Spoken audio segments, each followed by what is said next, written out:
My husband cheated on me and I don't know what to do. Me and my husband have been together for almost 4 years. We dated for a year, engaged for a year, and married for almost 2 years.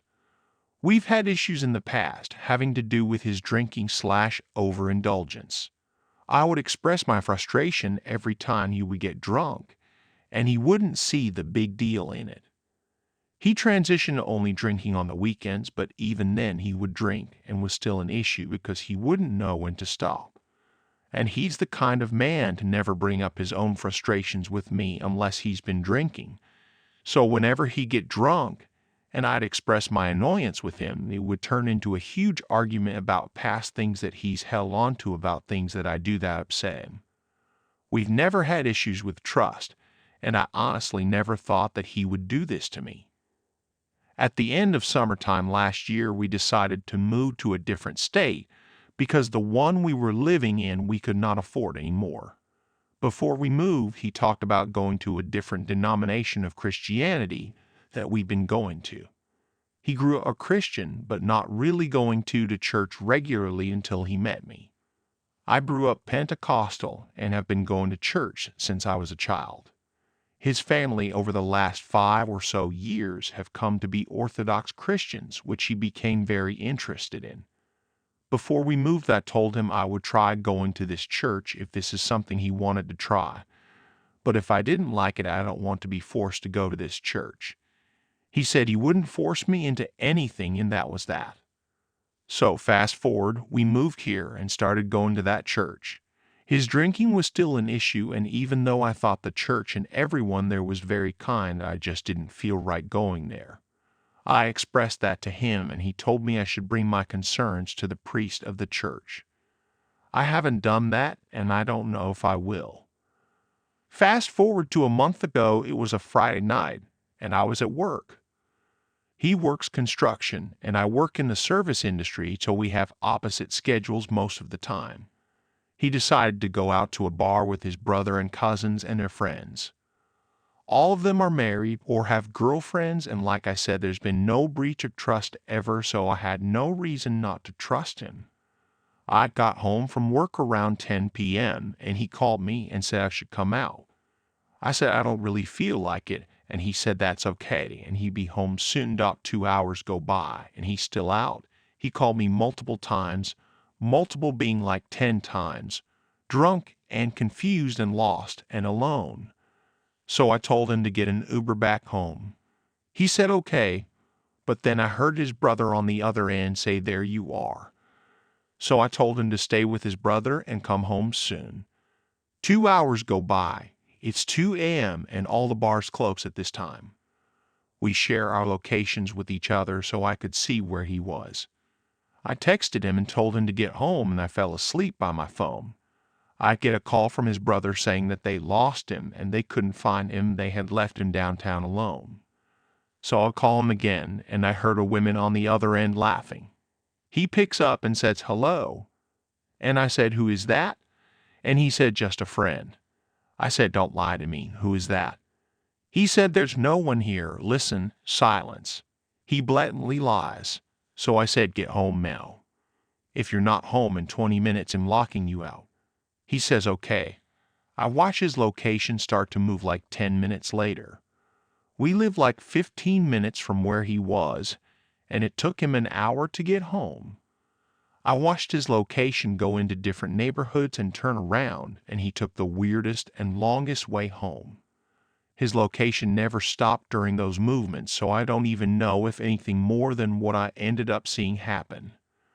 So an hour goes by of my watching his location, and eventually gets to an intersection a minute away from our house. Then his location stops moving, and his phone says it's at 0%. Life 360 tells you their battery percentage. But he was a minute away from the house, so no big deal. 20 minutes go by, he's still not home. So I decided to get in my car and go drive to where his location was last updated. Drive around the gas stations, there was no parked cars, nothing. So I drive back home, check his location again, and it shows me that it's back down the road that he already came down. So I got in my car again and started driving towards him, until his location started to move towards me again. I drove home and watched the location until finally they pull in front of our house. I was watching from our window through the blinds, peeking through, so he couldn't see me watching. It was dark out, so I could only see their silhouettes, but I watched as he leaned over to the driver's side that looked like they were kissing. He leaned back over after probably a minute or so of them kissing. I watched him turn the dome light on in the car, and I could see them, talking and smiling. He turns the light back off, and leaned back over and kissed her again. Another minute of making out ensues, and I finally stormed downstairs, threw on my jacket, and walked out there. I opened the passenger door of the car where he was, and they were still making out. He turned and looked at me, drunk out of his mind and unrecognizable. I looked at him and told him to stay the f away from me, to not come inside, and we're done. I looked at the girl and said, "You can take him to wherever you're going." I stormed back inside and locked all the doors, went upstairs and locked myself in a spare room. It was 4 in the morning at this point. I'm trying to call my friends and nobody will answer. I looked out my window and saw him standing in the front, the car gone now. Finally, one of my friends answers, bawling, and I told her he cheated on me. Downstairs, I could hear the door being broken in, and I heard him come inside. The door was fine, but he broke the trim of the door to get it open. I grabbed my purse, my coat, and stayed on the phone with my friend. I went to walk out the door, and he asked where I was going, and I told him, "Away from you." He said, "No, stay, we're talking about this," and I said, "No." He tried to come near me, and I told him to get away. I turned around and I asked him why, and his response was, "What do you do for me?" I laughed because I literally couldn't believe what he said. Then I walked out to my car and opened the door. I pressed the lock button when I opened it. He followed me and grabbed my door, not letting me close it. I said, "Let go," and he said, "Get inside now." And we just kept repeating the same things, getting louder and louder. Eventually, I shoved him hard enough where he stumbled back and let go of the door, giving me enough time to close it. He tried to open it. Realizing it was locked, he hit my window and stormed inside. I drove away, still on the phone with my friend. Eventually, my sister-in-law, who lives a couple hours from me, answered. My friend that answered originally lives in the state we moved from. She said to go to my brother-in-law's house because he's the closest to me, only like 20 minutes. Long story short, sister-in-law and her husband, my husband's brother, drive up from where they live.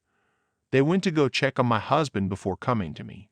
When they walked in our house, he was passed out on the floor of our living room. Then, without me having a say in it, they drove him to where I was staying. To make an already long story short, he basically said he feels alone and that I don't do enough for him. He feels like he does all the cooking and cleaning, etc., which I can admit that I could do better on that. But that's no excuse for what he did. And he feels alone emotionally because he doesn't share his true emotions with me unless he's been drinking. So how am I supposed to know he feels a certain way if he doesn't tell me out of fear of making me upset? Which we've had multiple conversations about this. I told him it doesn't matter if it makes me mad. He still needs to say something instead of letting it fester. Still nothing changes in the behavior. I packed a bag and stayed the night at his cousin's house because nothing came of the first conversation. He said he was done drinking completely. That first night I stayed at his cousin's and drove over to our house to see if he kept the promise. And I walk in and there was an empty either 12 or 18 rack of beer. I can't remember which amount it was. I said, "You already broke my trust again," and I asked why he was drinking, and he said, "Well, I didn't know you were coming home." I walked away laughing because I couldn't believe the excuse.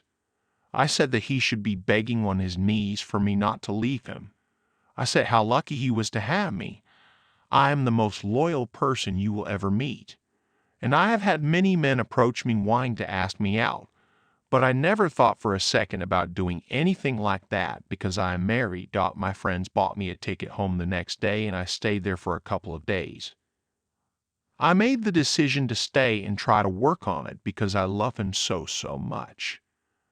I told him he needs to quit drinking, which he has for almost a month now. No more nicotine. He needs to get on added medication. He needs to get his license back. He got to do it 2 weeks before split wedding. And we need to go to a different church. He also has surgery he needs to get done. He hasn't done any of these things for himself since we've been together, which now he's taken some initiative and gotten appointments for most of these things. But since I've moved back in, I've been having to remind him just like before that he needs to get this stuff done.